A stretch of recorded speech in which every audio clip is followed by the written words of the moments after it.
Alors, nous avons pas mal de nouveautés cette année. D'abord, nous avons un grand nombre d'entrepreneurs qui sont venus, plus de 50.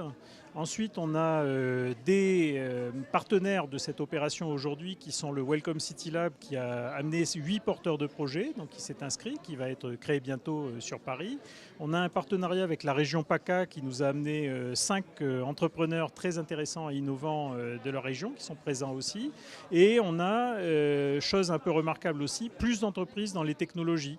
Donc on pourrait développer plus dans les services non technologiques, mais là il se trouve plus de 50% d'entreprises liées à des technologies.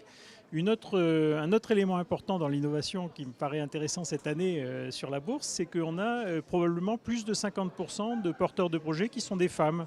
Donc ça s'est féminisé et on est très heureux nous, de voir qu'on est au minimum à parité, voire éventuellement peut-être avec plus de femmes entrepreneurs, ce qui est très intéressant dans le tourisme. Alors, transformer les projets en réalisation.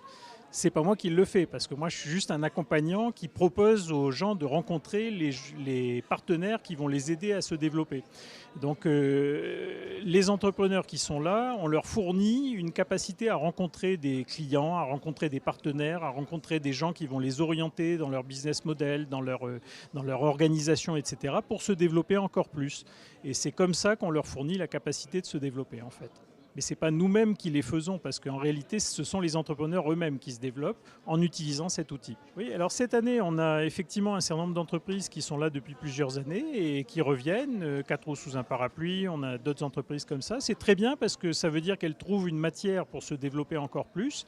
Et les objectifs du comité Bougainville, c'est multiplier le nombre d'entreprises qui se créent dans le tourisme, et c'est aussi essayer de permettre à certaines d'entre elles de se développer pour devenir des championnes françaises, européennes ou mondiales. Donc nous, on est très contents qu'ils reviennent, qu'ils se développent et qu'ils soient là pour plusieurs années. Oui, oui, oui, le tourisme, c'est un secteur qui est formidable pour l'innovation.